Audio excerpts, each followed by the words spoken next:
par les femmes du pays d'Auray et Vannes au début du XXe siècle. Festerion Arbrug, Pluneret.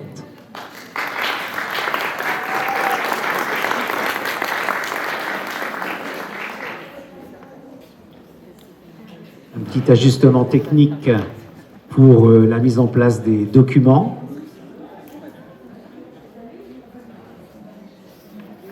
Alors je fais un appel aux gens à l'entrée, s'ils pouvaient se dégager de la porte pour qu'elle puisse se fermer. Merci beaucoup.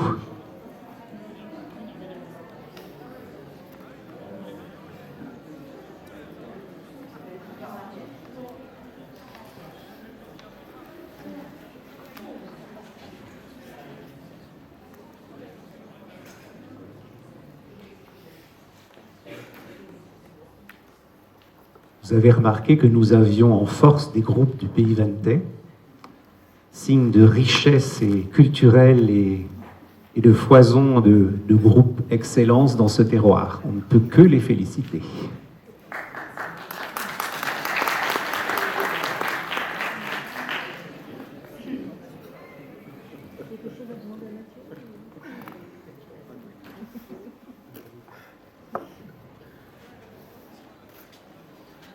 Je vais vous passer le micro. Je vous remercie. Donc Léa va commencer pour la première partie. Je vais vous présenter le costume qui était porté à Auray et à Vannes, le costume à col. Donc ce costume à col était porté dans une cinquantaine de communes d'après nos 1000 photos collectées. Donc ce terroir était délimité à l'ouest par la rivière d'Etel, au nord par la forêt de Camors et les landes de Lanvaux, au sud par le golfe du Morbihan, et à l'est, la délimitation était un peu moins nette, allant de la rivière du Pénère au sud à Trédillon au nord. Donc on retrouve plusieurs modes de costumes au XXe siècle. Il y avait la mode à col qui était présentée que celle que nous portons aujourd'hui, que nous présentons, c'est la mode à col portée à Pluneret. La deuxième mode est la mode à châle, qui était portée par les paysannes aisées ou les commerçantes. Elle était portée à Sainte-Anne-d'Auray.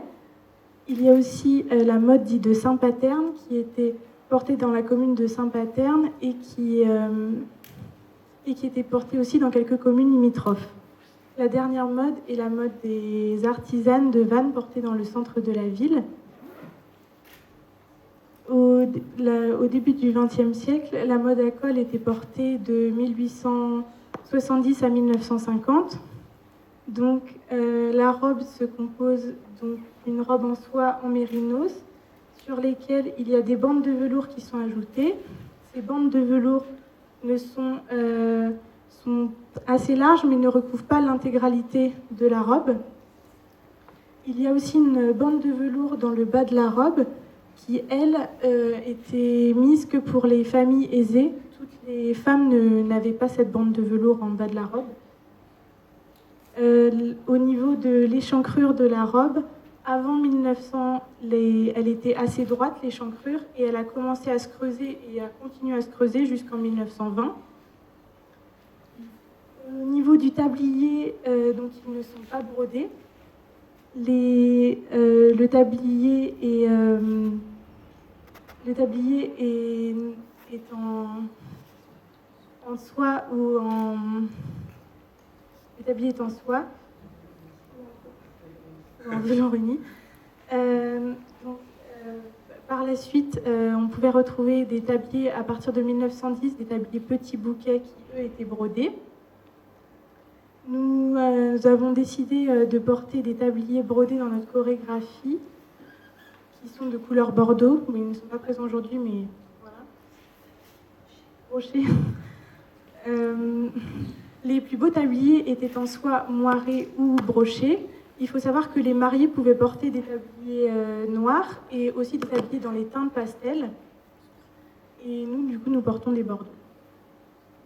Quant à la suite, donc la coiffe, qui est une jobeline que l'on appelle une coiffe tritchine, donc 3 coins, qui est en gaze ou en tulle. Elle arrive au niveau en bas des oreilles Il y a aussi un col qui, lui, est très brodé, avec une guimpe et des manchettes qui sont tenues par un élastique en dessous la robe, en dessous la manche de la robe. La coiffette retient la coiffe. Cette coiffette est non brodée et elle est retenue par 2 lacets. De plus, sous la robe, on peut trouver un jupon qui, lui, était donc, du coup blanc. Toutes les femmes ne portaient pas de jupon blanc parce qu'à l'époque, elles ne pouvaient pas toutes en acheter. Celles qui ne pouvaient pas se le permettre avaient encore des tabliers de couleur, des jupons de couleur qui pouvaient être jaune, vert, bleu ou rouge. La robe laisse paraître des bottines qui sont en cuir et lacées. De plus, le costume pouvait être agrémenté par un sautoir que nous avons décidé de ne pas mettre aujourd'hui pour faciliter nos changements de costume. Le costume de fête était porté par toutes les femmes, sauf les bourgeoises et les nobles, lors des fêtes carillonnées, notamment lors de mariage ou du grand pardon de Sainte-Anne-d'Auray. Et nous avons choisi ce costume car il nous tient à cœur de présenter des vêtements de notre commune. Et nous avons choisi des tabliers de couleur noire ou des tabliers de couleur colorée pour faire référence aux ambiances et aux émotions que l'on souhaite présenter dans notre chorégraphie. Je vais laisser la parole à Sébastien. Merci pour cette présentation très détaillée. La second temps de cette présentation donc, concerne la question qui vous a été présentée, voir donc quelles sont les évolutions de la mode féminine sur votre territoire pour une période de 50 ans. Tout à fait. Donc du coup, Léa ayant présenté le costume de 1900, ça nous semblait logique de faire d'enchaîner avec la période de 50 ans, donc 1900-1950.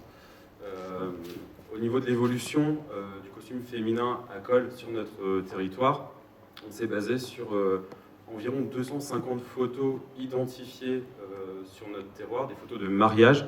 Donc ces photos identifiées, donc on a les dates, on a les noms, les prénoms et les communes. Et ça nous permet justement d'étudier l'évolution du costume sur cette cinquantaine d'années au niveau des mariages, parce que c'est à ces événements-là que les photos étaient le plus prises, parce que dans le quotidien c'était moins fréquent. Donc du coup au niveau de l'évolution du costume, comme l'a précisé Léa, donc de 1900 à la Première Guerre mondiale, il n'y a pas eu de grandes évolutions. Je vais juste m'attarder en fait sur les grosses évolutions des modes et des nouveautés aujourd'hui. Donc avant la Première Guerre mondiale, la grosse évolution, c'est les petits bouquets qui apparaissent dans les années 1907. Donc c'est des petits bouquets qui sont brodés mais de façon mécanique. Les femmes les achetaient au mètre et ensuite les tabliers étaient montés et mis à leur taille tout simplement. Après la Première Guerre mondiale, donc les robes, les coiffes ont continué d'évoluer. Dans les années 1920, donc la coiffe a raccourci, mais on est toujours sur la coiffe, en tout cas 3 coins, mais au-dessus des oreilles. Jusqu'à présent, elle était en dessous des oreilles. La robe, quant à elle, donc s'est raccourcie, on est à peu près au niveau des chevilles. Pour la robe, le velours est de plus en plus important, que ce soit au niveau du bas de la robe ou des manches. On est passé d'une bande de velours sur les manches à 5 cm environ au niveau d'évolution. Plus on avance dans les années, plus le velours recouvre la robe entièrement en fait. Dans les années 20, l'autre évolution, c'est au niveau des tabliers. Donc on est passé des petits bouquets à des petits bouquets aussi, mais des plus gros bouquets. Cette fois-ci brodés main, donc on retrouve des bouquets, on retrouve aussi des guirlandes de fleurs. On retrouve aussi du festonnage. Et on commence à voir apparaître des tabliers ajourés à cette période-là également. Dans les années 20, donc, la femme est passée de bottines à des chaussures lacées. On est encore avec du sautoir. Les manchettes sont encore des manchons glissés sous la robe. Et le col est également très, très brodé pour cette période. L'autre évolution, c'est les années 30. Donc cette fois-ci, la robe a encore évolué. Les années 30, on est arrivé à peu près à mi-mollet pour la robe. Le velours est de plus encore plus présent sur les robes. Et l'autre évolution de cette période, c'est donc du coup les tabliers également. Donc, début des années 30, on est sur du tablier Renaissance, pour arriver sur du tablier Richelieu à la fin des années 30. Pendant cette période, on voit également des tabliers blancs apparaître pour les mariages. La coiffe, quant à elle, a perdu elle a perdu 2 coins. On arrive sur une coiffe, un coin. La dentelle est de plus en plus présente sur tout ce qui est coiffe, col. Le col, quant à lui, il était à l'époque très étroit, en 1900.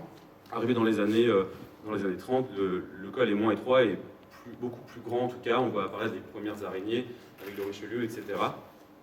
On voit également sur les tabliers, au-delà des motifs floraux, des tabliers avec des motifs géométriques plutôt, pas géographiques. Et donc du coup, ce que j'ai oublié de préciser, c'est que dans les années 20, la coiffette a perdu ses lacets. Donc cette fois-ci, la coiffette est directement fixée sur la tête, mais sans lacets. Dans les années 30, le sautoir a disparu, on laisse place à des petits colliers de perles, des petites chaînes, etc. Donc, et dernière évolution, c'est les années 40. Donc cette fois-ci, selon les moyens, j'ai oublié de le préciser tout à l'heure également, c'est que c'est pas une généralité, c'est-à-dire que beaucoup de femmes faisaient aussi en fonction de leurs moyens, de la catégorie sociale, de leur famille, de la mode, de ce qu'elles souhaitaient, etc., et de la commune. Donc dans les années 40, de plus en plus de diversité au niveau des tissus, des couleurs, des motifs. On voit les tabliers en crêpe apparaître, avec des tabliers perlés, des tabliers peints, puisque beaucoup moins chers que des tabliers brodés, certainement liés à la période où les gens avaient peut-être moins d'argent. Les bottines, les chaussures à lacets ont laissé place à des escarpins. La coiffe, selon la commune, donc a continué à raccourcir, mais on s'aperçoit en tout cas sur notre territoire que, par exemple, la coiffe est beaucoup plus large sur le secteur d'Erdeven, alors que sur le secteur de Bonchamp, la coiffe a quand même continué à rétrécir et est beaucoup plus courte. Au niveau du costume, les manchettes sont cousues. Depuis les années 30 à la robe, il n'y a plus de manchettes manchons, en tout cas. Ensuite, par rapport à ces généralités-là, après les années 40, notamment après la Deuxième Guerre mondiale, les femmes portaient le costume traditionnel pour les mariages, mais au quotidien ne le portaient plus du tout, presque pas du tout. Celles qui portaient encore la coiffe, c'était les femmes, en tout cas nées avant les années 1920, avant la Première Guerre, on va dire. Et pour l'anecdote, en tout cas sur notre commune, la dernière personne à avoir porté la coiffe, c'était donc Marianne Coiffe-Mat, lors de ses 90 ans, en 2002, si je me souviens bien. Et donc du coup, après ses 90 ans, elle a arrêté de porter la coiffe, mais c'est la dernière qu'on a en date sur notre commune. Donc au niveau de l'évolution du costume, on distingue que 4 grandes évolutions, on va dire, et pour notre territoire en tout cas, et voilà ce qu'on pouvait dire en si peu de temps aujourd'hui. Voilà. Merci bien pour cette présentation d'évolution chronologique. Et donc la parole maintenant est au jury pour une conversation avec le jury.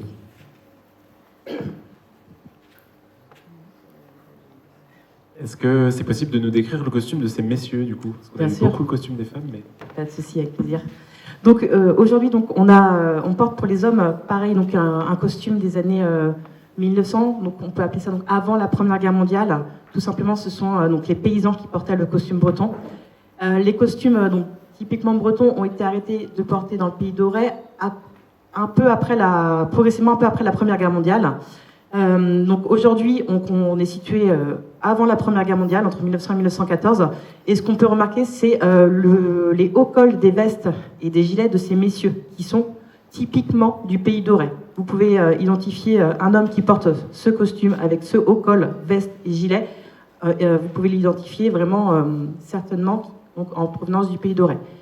Au niveau de la veste et du gilet, en Pays Doré, nous n'avons pas de gilet brodé, contrairement à nos voisins vantais qui pouvaient avoir des broderies qui bouquaient sur leur gilet.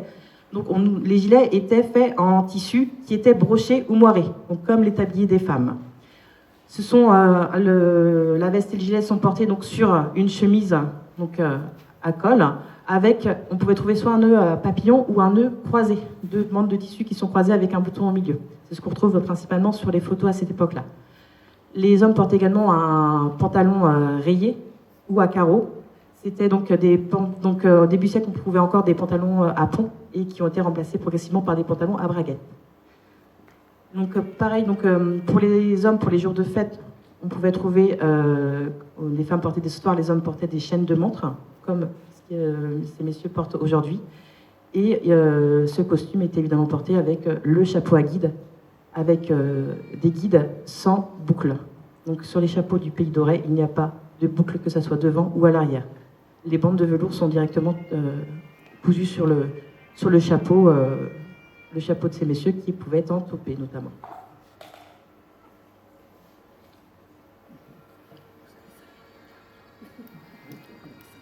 J'espère avoir répondu à votre question.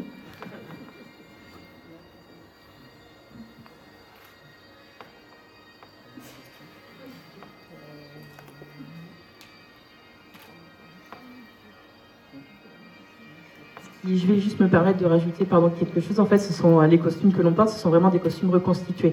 Donc on a fait les tissus ce qui se rapprochait le mieux par rapport à ce qui se faisait avant et qui aussi avait une bonne durée dans le temps par rapport aux scéniques que l'on fait. Donc voilà, c'est important, c'est difficile de trouver du tissu qui se rapproche le plus et qui a une bonne durée de vie par rapport à l'utilisation que l'on fait. Vous avez évoqué dans votre première présentation les modes à châle. Est-ce que vous pouvez nous dire du coup les différences qu'il y a, parce qu'il n'y a pas de châle du coup. Donc qu'est-ce qui pourrait changer par rapport aux modes qui sont présentés là? Donc, comme Léa l'a dit, en fait, les modes à châle sur notre territoire sont principalement portés par les artisanes ou les commerçantes, notamment à Sainte-Anne-d'Aurec, qui à l'époque faisait partie de Puneret jusqu'aux années 1950. Et sur les modes en châle, en fait, ce qui change principalement, c'est qu'on ne va pas trouver le col que l'on trouve ici. On va trouver une guimpe qui va être beaucoup plus large, qui va couvrir quasiment tout le devant de la robe. Et la bavette du tablier sera beaucoup plus petite. Elle va arriver ici, laissant apparaître la guimpe qui pouvait être en dentelle ou alors au crochet également. Et on va retrouver les plis de châle. Le châle, dans le pays d'Orevan, il était porté en pointe. Ça veut dire que sur l'arrière de la robe, il était porté, le pli était fait avec 4 plis. Il était mis en pointe. Donc ça, on pouvait identifier quelqu'un du pays d'Orevan avec comment le châle était posé, contrairement à nos voisins du pays gallo où l'encolure du châle était en carré. Donc ce qui marque principalement, c'est un châle qui pouvait être en velours brodé, en mérinos. On en trouvait également en dentelle. Donc il arrivait à peu près juste en bas de la ceinture. Donc sur le côté, on trouvait des franges ou de la dentelle. Et ce qui s'est laissé apparaître, la guimpe qu'on voyait un peu plus, et la bavette du tablier qui était plus petite. Du coup, vous disiez que ce sont des costumes reconstitués. Vous faites comment? Vous partez de pièces anciennes Alors, pour reconstituer on a plusieurs façons. Soit on a la chance d'avoir des pièces anciennes qu'on a pu collecter auprès des familles de Puneret ou de ses alentours, qui nous permettent déjà de voir comment ils sont faits, donc à quoi ils ressemblent vraiment, qui nous permettent aussi de voir les couleurs qui étaient faites pour l'époque choisie. Donc ça, c'est important. Quand on a la chance d'avoir des photos datées et identifiées, donc ça très important parce que ça nous permet de partir d'une base et d'être sûr au niveau de la date. Ça nous permet donc de dater, par exemple pour les broderies, quand on veut reconstituer un tablier 1910, on sait qu'on pouvait trouver des tabliers petits bouquets. Donc grâce aux photos de mariage, on a pu faire étudier l'évolution de cette mode que Seb a pu vous présenter. Et quand on a identifié tout ce qu'on pouvait faire, et ben on part à la chasse au tissu. On essaye de faire plusieurs magasins, trouver sur internet ce qu'on fait. On voyage. On était à Paris. Des tabliers de cette année, on a trouvé le tissu en Belgique. Donc voilà, c'est ceux-là et puis d'autres aussi qui ne sont pas présentés là, mais qui seront présentés sur scène. Voilà. Eh bien, je crois que le jury a fait le tour des questions. Merci beaucoup, en tout cas, pour votre participation.